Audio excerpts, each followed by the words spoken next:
2025 সালের সেপ্টেম্বরে সৌদি আরব ও পাকিস্তান একটি যুগান্তকারী প্রতিরক্ষা চুক্তি স্বাক্ষর করেছে। রিয়াদের আল ইয়ামামা প্রাসাদে সৌদি যুবরাজ মোহাম্মদ বিন সালমান এবং পাকিস্তানের প্রধানমন্ত্রী শাহবাজ শরীফের উপস্থিতিতে এই যৌথ কৌশলগত প্রতিরক্ষা চুক্তি স্বাক্ষরিত হয়। এই চুক্তি অনুযায়ী এক দেশের বিরুদ্ধে আগ্রাসনকে উভয় দেশের বিরুদ্ধে আগ্রাসন হিসেবে ধরা হবে। এই প্রতিরক্ষা চুক্তিতে ভবিষ্যতে অন্যান্য আরব দেশও যুক্ত হতে পারে। অনেক বিশ্লেষকের মতে এটি এক ধরনের ইসলামিক ন্যাটোর মতো নতুন শক্তির ভারসাম্য তৈরি করতে পারে, যা ভবিষ্যতে শুধু মধ্যপ্রাচ্যে নয় বরং সমগ্র বৈশ্বিক নিরাপত্তার ক্ষেত্রে বড় পরিবর্তনের ইঙ্গিত বহন করছে। পাকিস্তান সৌদি প্রতিরক্ষা চুক্তি সম্পর্কে আলোচনা করা হবে কি কেন কিভাবে এই পর্বে। কি কেন কিভাবে চ্যানেলে আপনি নতুন হলে অনুরোধ করব সাবস্ক্রাইব করে বেল আইকনটিতে ক্লিক করুন।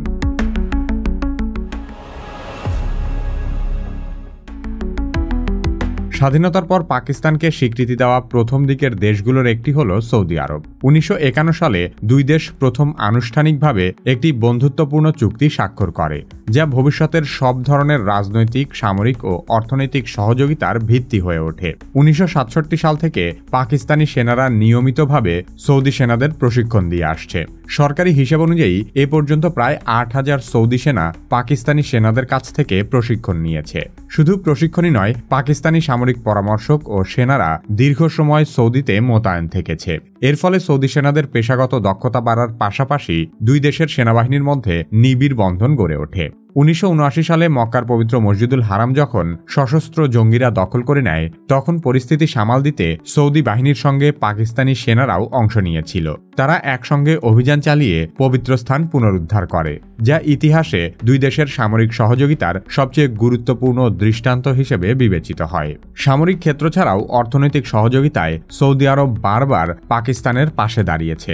যখনই পাকিস্তান অর্থনৈতিক সংকটে পড়েছে, সৌদি আরব তেল সরবরাহে ছাড় দিয়েছে, সেই সাথে ঋণ দিয়েছে এবং সরাসরি আর্থিক সহায়তাও করেছে।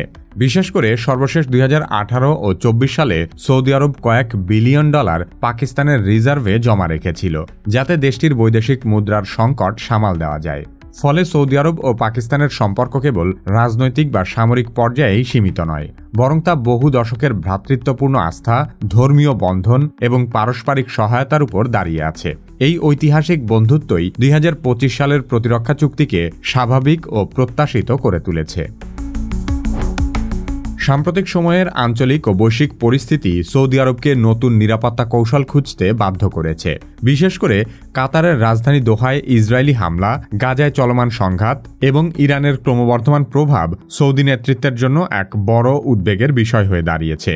সৌদি আরব এতদিন ভেবে এসেছিল যে যুক্তরাষ্ট্রের সাথে বন্ধুত্বই হয়তো তাদের নিরাপত্তা নিশ্চিত করবে, কিন্তু কাতারে কয়েক হাজার মার্কিন সেনার অবস্থান এবং মার্কিন সামরিক ঘাঁটি থাকা সত্ত্বেও যুক্তরাষ্ট্র ইসরায়েলের কাতার হামলা বন্ধ করতে পারেনি। তাই যুক্তরাষ্ট্রের উপর নির্ভরশীল সৌদি আরবের এখন সেই আস্থায় ফাটল দেখা যাচ্ছে। অর্থনৈতিকভাবে সৌদি আরব বিশ্বের অন্যতম শক্তিশালী দেশ হলেও প্রতিরক্ষা ক্ষেত্রে তাদের অভিজ্ঞতা ও সামরিক সক্ষমতা সীমিত।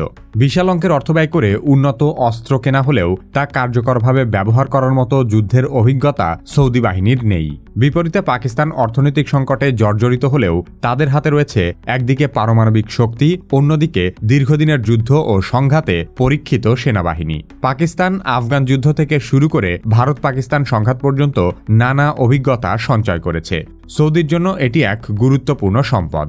সৌদি আরবের আরেকটি কৌশলগত চিন্তা হল মুসলিম বিশ্বের ভেতরে একটি শক্তিশালী নিরাপত্তা জোট গড়ে তোলা। পাকিস্তান যেহেতু মুসলিম বিশ্বের একমাত্র পারমাণবিক শক্তিধর দেশ, তাই সৌদির কাছে এটি বিশেষ গুরুত্ব বহন করে। পাকিস্তানও আর্থিক সংকট সামলাতে সৌদি সহায়তার প্রয়োজন বোধ করছিল। ফলে অর্থনৈতিক স্বার্থ আর নিরাপত্তা স্বার্থ উভয় দেশের প্রয়োজন একে অপরকে পরিপূরক করেছে। এই কারণে 2025 সালের সেপ্টেম্বরে স্বাক্ষরিত যৌথ প্রতিরক্ষা চুক্তি সৌদি আরব ও পাকিস্তানের জন্য ছিল সময়োপযোগী এবং কৌশলগতভাবে অপরিহার্য। এটি শুধু পারস্পরিক প্রতিরক্ষা জোরদারি নয়, বরং আরব উপসাগর ও দক্ষিণ এশিয়ায় নতুন শক্তির সমীকরণ দাঁড় করিয়েছে। সৌদি আরব ও পাকিস্তানের মধ্যে স্বাক্ষরিত এই কৌশলগত প্রতিরক্ষা চুক্তিকে অনেক বিশ্লেষক মধ্যপ্রাচ্য ও দক্ষিণ এশিয়ার জন্য নতুন এক ধরনের ন্যাটো ব্যবস্থা হিসেবে দেখছেন। চুক্তির ঘোষণাপত্রে বলা হয়েছে, যদি কোনো একটি দেশের উপর আক্রমণ হয় তবে সেটিকে দুই দেশের উপরই আক্রমণ হিসেবে গণ্য করা হবে, অর্থাৎ উভয় দেশ পরস্পরের নিরাপত্তাকে নিজেদের নিরাপত্তার অংশ হিসেবে স্বীকৃতি দিল। এই চুক্তির অধীনে দুই দেশের স্থল, নৌ ও বিমান বাহিনী একে অপরের সঙ্গে আরও নিবিড়ভাবে কাজ করবে। যৌথ সামরিক মহড়া আয়োজন, প্রতিরক্ষা প্রযুক্তি বিনিময় এবং সেনাদের সহযোগিতা বৃদ্ধি করার সিদ্ধান্ত নেওয়া হয়েছে। এছাড়া আঞ্চলিক সন্ত্রাসবাদ, সাইবার হুমকি কিংবা সীমান্ত অস্থিতিশীলতা মোকাবেলায় গোয়েন্দা তথ্য আদান প্রদান আরও জোরদার করা হবে। পাকিস্তানের প্রতিরক্ষামন্ত্রী খাজা আসিফ পরিষ্কারভাবে জানিয়েছেন, এই চুক্তির দরজা কেবল সৌদি পাকিস্তানের জন্যই নয়, বরং চাইলে অন্য আরব দেশগুলোও এতে যুক্ত হতে পারবে। এটি আসলে সৌদি আরবকে কেন্দ্র করে সম্ভাব্য এক আঞ্চলিক নিরাপত্তা জোটের ইঙ্গিত দিচ্ছে। ফলে এই সমঝোতা কার্যকর ন্যাটো ধাঁচের প্রতিরক্ষা কাঠামোর কথা স্মরণ করিয়ে দেয়। যেমনভাবে ন্যাটো দেশগুলো একে অপরকে আক্রমণ থেকে রক্ষার অঙ্গীকার করে, তেমনিভাবে সৌদি পাকিস্তান চুক্তি মুসলিম বিশ্বের মধ্যে প্রথমবারের মতো এমন সমষ্টিগত প্রতিরক্ষার নজির স্থাপন করল। সেজন্য অনেকেই একে ইসলামিক ন্যাটো নামে অভিহিত করছে। নতুন এই প্রতিরক্ষা চুক্তির ফলে সৌদি আরব কি পাকিস্তানের পারমাণবিক অস্ত্র ব্যবহার করতে পারবে কিনা, সেই প্রশ্নই আন্তর্জাতিক মহলে সবচেয়ে বেশি আলোচিত হচ্ছে। এখনো পর্যন্ত পাকিস্তান আনুষ্ঠানিকভাবে সৌদি আরবকে পারমাণবিক অস্ত্র বা পারমাণবিক সুরক্ষা দেওয়ার প্রতিশ্রুতি দেয়নি। তবে চুক্তির ভাষা ও পাকিস্তানের প্রতিরক্ষামন্ত্রী খাজা আসিফের বক্তব্যে কিছুটা ইঙ্গিত পাওয়া গেছে। তিনি বলেছেন, পাকিস্তান প্রয়োজনে যা কিছু আছে সবই ব্যবহার করা যাবে, তবে তা দায়িত্বশীলভাবে। এই বক্তব্যকে অনেকে নিউক্লিয়ার আমব্রেলা বা পারমাণবিক ছাতার প্রতি ইঙ্গিত হিসেবেই দেখছেন। বিশ্লেষকদের মতে পাকিস্তান সরাসরি সৌদিকে পারমাণবিক সুরক্ষা দেওয়ার কথা না বললেও বিষয়টিকে ইচ্ছাকৃতভাবে অস্পষ্ট রাখা হয়েছে, কারণ এতে সৌদি কৌশলগত সুবিধা পাচ্ছে। মধ্যপ্রাচ্যে ইসরায়েল ও ইরানের মতো প্রতিদ্বন্দ্বী শক্তিগুলো বুঝে যাচ্ছে যে প্রয়োজনে পাকিস্তান সৌদির পাশে দাঁড়াতে পারে, এমনকি তার পারমাণবিক সক্ষমতাও কাজে লাগাতে পারে। অন্যদিকে পাকিস্তানও প্রকাশ্যে এই প্রতিশ্রুতি না দিয়ে আন্তর্জাতিক চাপ এড়িয়ে যাচ্ছে। সৌদি আরব অতীতে নিজস্ব পারমাণবিক কর্মসূচি নিয়ে আগ্রহ দেখালেও বারবার জানিয়েছে তারা অস্ত্র বানাতে চায় না, বরং শান্তিপূর্ণ জ্বালানি কাজে ইউরেনিয়াম সমৃদ্ধ করার পরিকল্পনা করছে।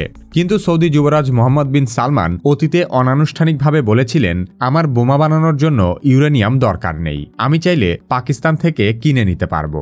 সব মিলিয়ে বলা যায় সৌদি আরব আপাতত সরাসরি পারমাণবিক অস্ত্র পায়নি, তবে পাকিস্তানের সঙ্গে প্রতিরক্ষা চুক্তি সৌদিকে এক প্রকারের পরোক্ষ পারমাণবিক সুরক্ষা দিয়েছে, যা তাদের আঞ্চলিক প্রতিদ্বন্দ্বীদের কাছে স্পষ্ট এক সতর্কবার্তা। সৌদি আরব ও পাকিস্তানের যৌথ প্রতিরক্ষা চুক্তিকে ভারত বিশেষ গুরুত্ব দিয়ে দেখছে। ভারতের সবচেয়ে বড় আশঙ্কা হল পাকিস্তান সৌদি আরবের অর্থনৈতিক সহায়তা ব্যবহার করে উন্নত মার্কিন বা পশ্চিমা অস্ত্র সংগ্রহ করতে পারে। পাকিস্তানের বর্তমান অর্থনৈতিক দুরবস্থার কারণে তারা বড় অঙ্কের প্রতিরক্ষা সরঞ্জাম কিনতে পারছিল না, কিন্তু সৌদি তহবিলের সহায়তায় পাকিস্তান যদি অত্যাধুনিক যুদ্ধবিমান, ক্ষেপণাস্ত্র প্রতিরক্ষা ব্যবস্থা বা ড্রোন প্রযুক্তি কিনে নেয়, তাহলে দক্ষিণ এশিয়ায় সামরিক ভারসাম্যের নতুন চ্যালেঞ্জ তৈরি হবে। অন্যদিকে গত এক দশকে ভারত মধ্যপ্রাচ্যে নিজেদের অর্থনৈতিক ও রাজনৈতিক সম্পর্ক গভীর করেছে। সৌদি আরব ভারতের অন্যতম বড় তেল রপ্তানিকারক দেশ এবং দুই দেশের মধ্যে বিনিয়োগ ও অবকাঠামোগত সহযোগিতা উল্লেখযোগ্য হারে বেড়েছে। ভারতের প্রধানমন্ত্রী নরেন্দ্র মোদী একাধিকবার সৌদি সফর করেছেন, যা দিল্লি রিয়াদ সম্পর্ককে নতুন উচ্চতায় নিয়ে গেছে। কিন্তু পাকিস্তানের সঙ্গে সৌদির প্রতিরক্ষা ঘনিষ্ঠতা ভারতীয় কূটনীতির জন্য এক বিশাল ধাক্কা। ইতিহাসে বহুবার ভারত পাকিস্তান সীমান্তে উত্তেজনা দেখা দিয়েছে এবং ভবিষ্যতেও এর পুনরাবৃত্তি হওয়ার সম্ভাবনা উড়িয়ে দেওয়া যায় না। তখন প্রশ্ন উঠবে, সৌদি আরব প্রকাশ্যে পাকিস্তানের পাশে দাঁড়াবে কিনা। যদি সৌদি পাকিস্তানের প্রতি তাদের প্রতিশ্রুতি বাস্তবায়ন করে, তাহলে এটি ভারতের জন্য এক বিরল কূটনৈতিক ও সামরিক চ্যালেঞ্জ হবে। এছাড়া 25 লক্ষ ভারতীয় শ্রমিক সৌদি আরবে কাজ করেন এবং সৌদি থেকে আসা রেমিটেন্স ভারতের অর্থনীতিতে বড় ভূমিকা রাখে। ভবিষ্যতে ভারত পাকিস্তান সংঘাতের সময়ে সৌদি আরব পাকিস্তানকে সমর্থন করলে ভারতীয় শ্রমিকদের নিরাপত্তা ও কর্মসংস্থান নিয়েও অনিশ্চয়তা তৈরি হতে পারে। অর্থাৎ চুক্তির প্রভাব শুধু সামরিক বা কূটনৈতিক পরিসরেই সীমাবদ্ধ নয়, এর অর্থনৈতিক ও মানবিক মাত্রাও ভারতের জন্য চিন্তার কারণ হয়ে দাঁড়িয়েছে। সৌদি আরব পাকিস্তানের মতো একটি পারমাণবিক শক্তিধর দেশকে নিরাপত্তার অংশীদার করে নেওয়ার ফলে ইরান নিঃসন্দেহে আরও বেশি চাপের মুখে পড়েছে। কারণ সৌদি আরব ইরান দীর্ঘ সময় ধরে মধ্যপ্রাচ্যে একে অপরের বিরুদ্ধে প্রক্সি ওয়ার বা ছায়াযুদ্ধ চালিয়ে যাচ্ছে। ইসরায়েল সাম্প্রতিক বছরগুলোতে আরব বিশ্বের সঙ্গে সম্পর্ক উন্নয়নে সক্রিয় ছিল, কিন্তু গাজায় আগ্রাসন ও দোহায় হামাস নেতাদের উপর হামলার পর থেকে সম্পর্কের টানাপোড়েন বেড়েছে। এই অবস্থায় সৌদি পাকিস্তানের সঙ্গে প্রতিরক্ষা জোট গড়ে তোলার পর ইসরায়েল এটিকে সরাসরি হুমকি হিসেবে দেখতে পারে। বিশেষ করে পাকিস্তানের পারমাণবিক শক্তির পরোক্ষ ছায়া ইসরায়েলের জন্য এক নতুন নিরাপত্তা চ্যালেঞ্জ হয়ে উঠবে। ইরানের পারমাণবিক সক্ষমতা ধ্বংসের পর ইসরায়েল পাকিস্তানের পারমাণবিক সক্ষমতা ধ্বংসের দিকেও ইঙ্গিত দিয়েছিল। অন্যদিকে দীর্ঘদিন সৌদি নিরাপত্তা শুধুমাত্র যুক্তরাষ্ট্র কেন্দ্রিক ছিল। মার্কিন সামরিক ঘাঁটি, অস্ত্র কেনাবেচা এবং আমেরিকানদের প্রতিরক্ষা প্রশিক্ষণ সৌদির প্রধান ভরসা ছিল। কিন্তু সাম্প্রতিক সময়ে সৌদি যে কেবল আমেরিকার উপর আর নির্ভর করছে না, এই চুক্তি তারই পরিষ্কার বার্তা। সব মিলিয়ে বলা যায়, পাকিস্তান সৌদি প্রতিরক্ষা চুক্তি কেবল দুই দেশের জন্য নয়, বরং ভারত, ইরান, ইসরায়েল, যুক্তরাষ্ট্র এবং সমগ্র আরব বিশ্বের জন্যও নতুন কৌশলগত বাস্তবতা তৈরি করেছে। এটি একদিকে যেমন ইসলামিক ন্যাটোর মতো সম্ভাব্য প্রতিরক্ষা জোটের ইঙ্গিত দেয়, অন্যদিকে আঞ্চলিক সংঘাতের আশঙ্কাও বাড়িয়ে তুলতে পারে। কি কেন কিভাবে পরবর্তী ভিডিও আপলোড হওয়ার সাথে সাথে দেখতে চাইলে সাবস্ক্রাইব করে বেল আইকনটিতে ক্লিক করুন। আপনি যদি এআই শিখে অন্যদের চেয়ে এগিয়ে যেতে চান, তাহলে কি কেন কিভাবে একাডেমির এআই দক্ষতা কোর্সে ভর্তি হতে পারেন। কোর্সের লিংক ভিডিও ডেসক্রিপশন ও পিন কমেন্টে দেওয়া আছে।